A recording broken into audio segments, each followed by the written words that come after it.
Waalaikumsalam warahmatullahi wabarakatuh.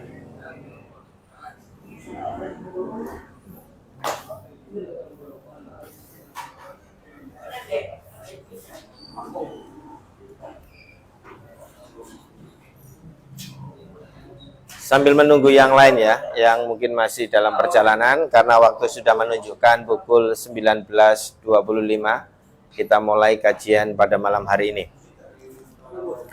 Bismillahirrahmanirrahim.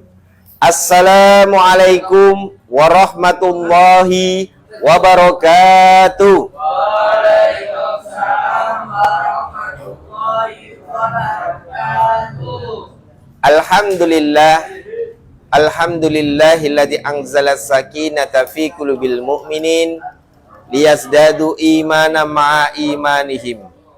Asyhadu an la ilaha illallah wahdahu la syarikalah wa asyhadu anna Muhammadan abduhu wa rasuluhu la nabiyya ba'da. Raditu billahi rabba wa bil islami dina wa bi Muhammadin nabiyya wa rasula. Rabbi zidni ilma warzuqni fahma. Birahmatika ya arhamar rahimin.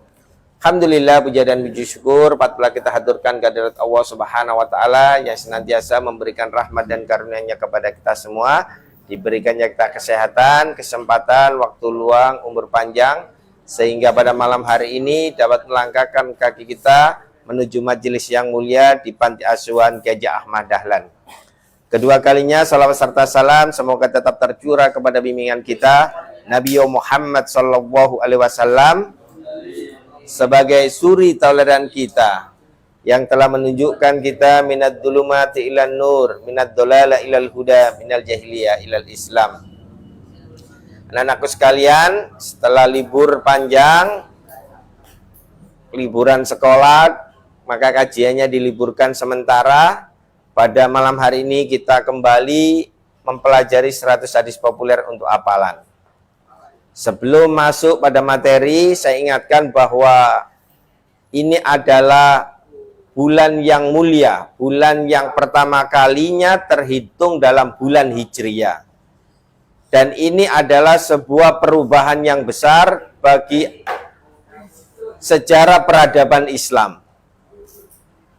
Islam berjaya, Islam bisa menyebar luas, diawali pada hitungan hijrahnya Nabi Muhammad SAW dari Makkah menuju Madinah. Maka pada malam hari ini, kajian ini yang masih di bulan Muharram ini menjadikan sebuah momentum perubahan pada diri kita yang dulunya mungkin belum maksimal dalam beribadah, masih ada kemaksiatan yang kita lakukan, maka di bulan Muharram di tahun 1447 Hijriah ini kita perbaiki diri kita. Amal-amal maksiat, amal-amal sayyiat kita tinggalkan, kita ganti dengan amal solihat.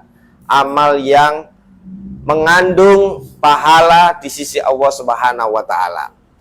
Maka pada malam hari ini kita akan memasuki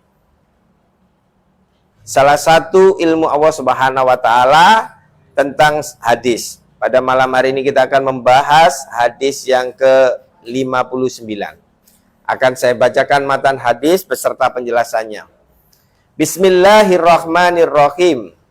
An Aisyata radhiyallahu anha anin nabiyyi sallallahu alaihi wasallam qala inna rifqa la yakunu fi say'in illa zanahu wa la yunza'u min say'in illa sanahu. Rawahu Muslim.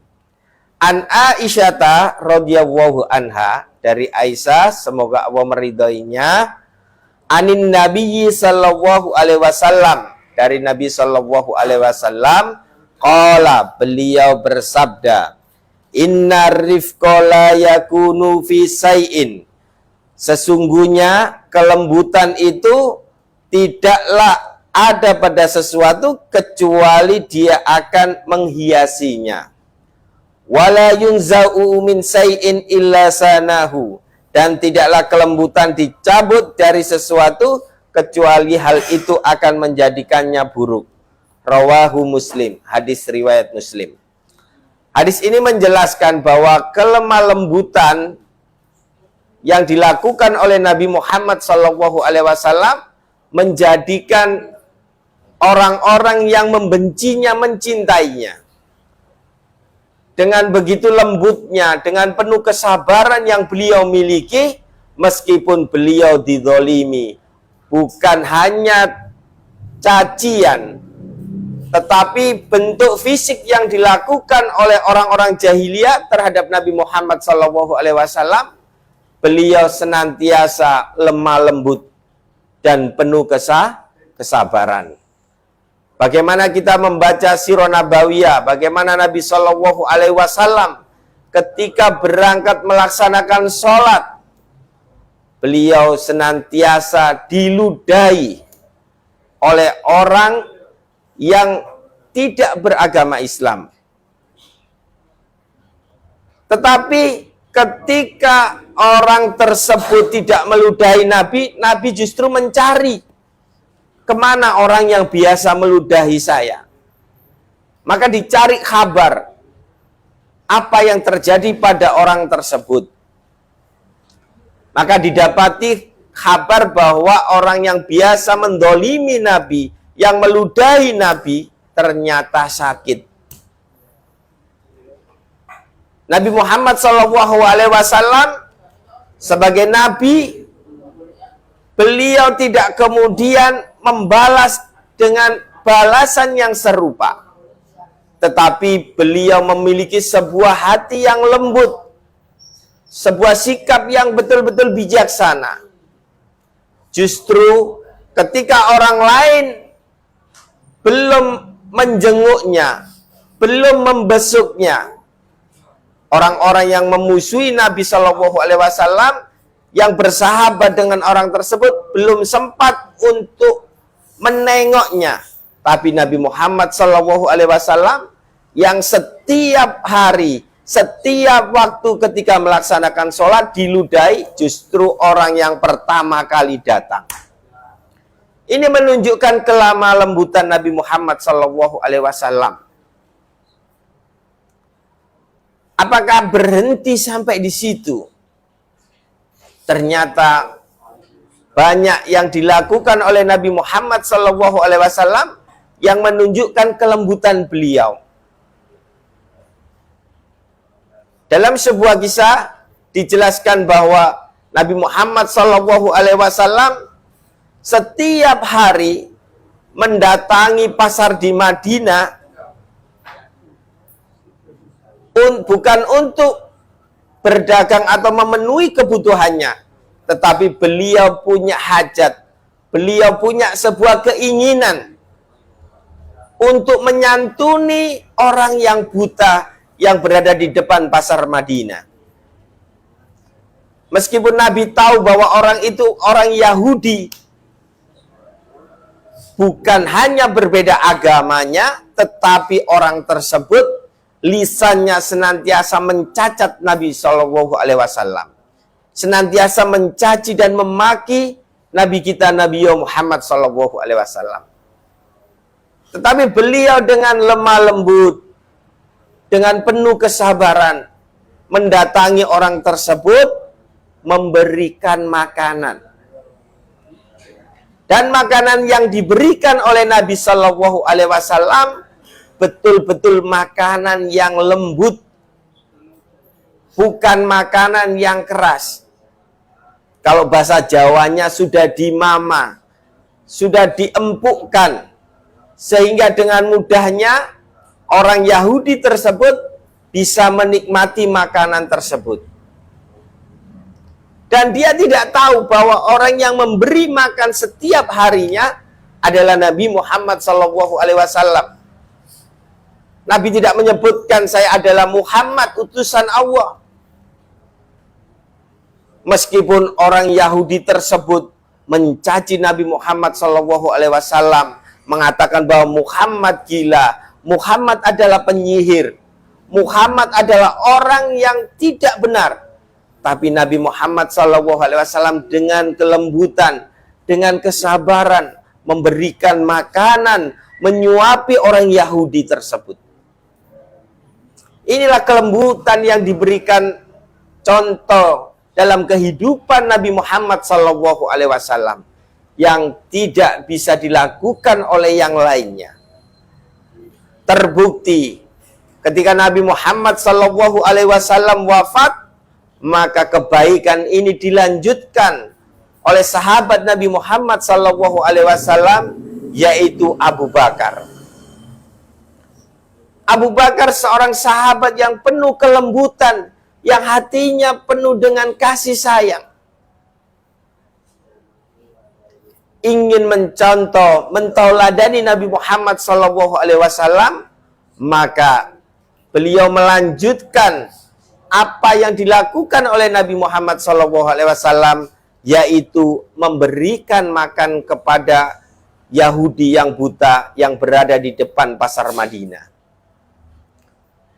Tetapi karena sudah lama, sudah tahu betul Yahudi tersebut meskipun dia buta, tetapi perlakuan Nabi Muhammad SAW berbeda dengan apa yang dilakukan oleh Abu Bakar.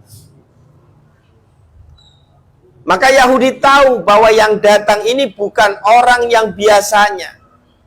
Orang yang datang ini adalah orang yang baru.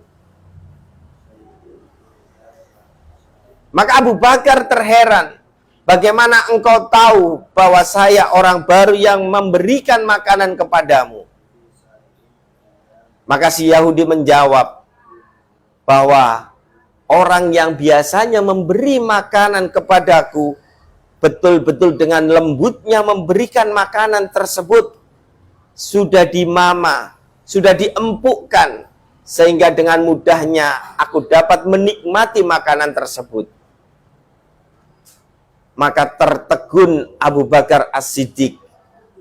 Bagaimana orang yang dicaci, orang yang dimaki, justru membalasnya dengan kebaikan yang luar biasa.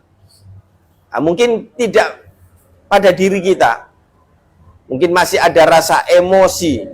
Apalagi kalau kemudian tahu, ya, yang mencaci adalah Yahudi, lawannya. Nah, mungkin bukan hanya pemberian makanan ketika kita dicaci, ketika kita dimaki oleh orang Yahudi tersebut. Bisa jadi mungkin tamparan, pukulan. Tapi Nabi tidak melakukan itu semua.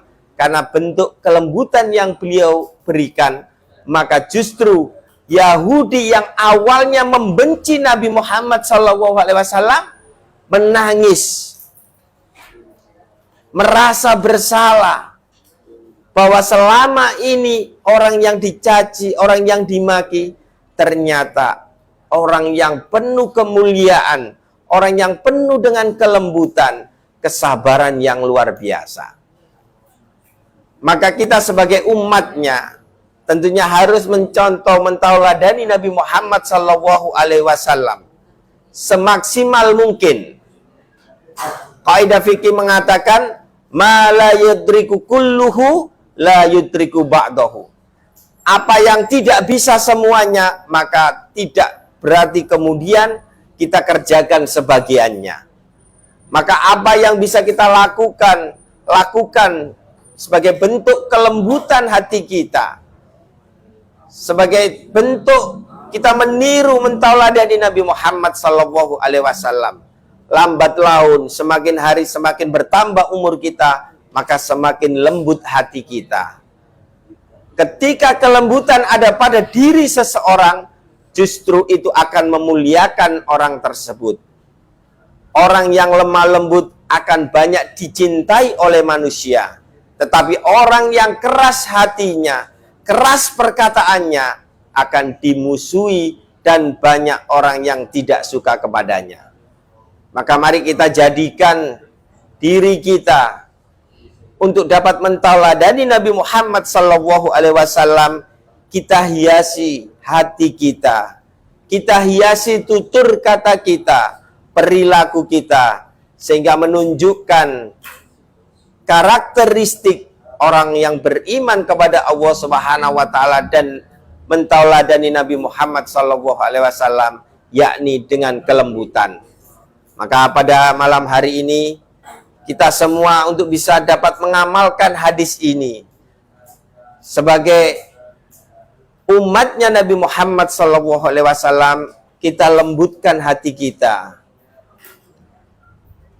terutama kepada kedua orang tua kita, orang yang harus kita muliakan, orang yang harus kita hormati, kemudian orang yang terdekat dengan kita, kakak kita, adik kita, kemudian saudara dekat kita dan saudara jauh kita, kemudian teman-teman kita.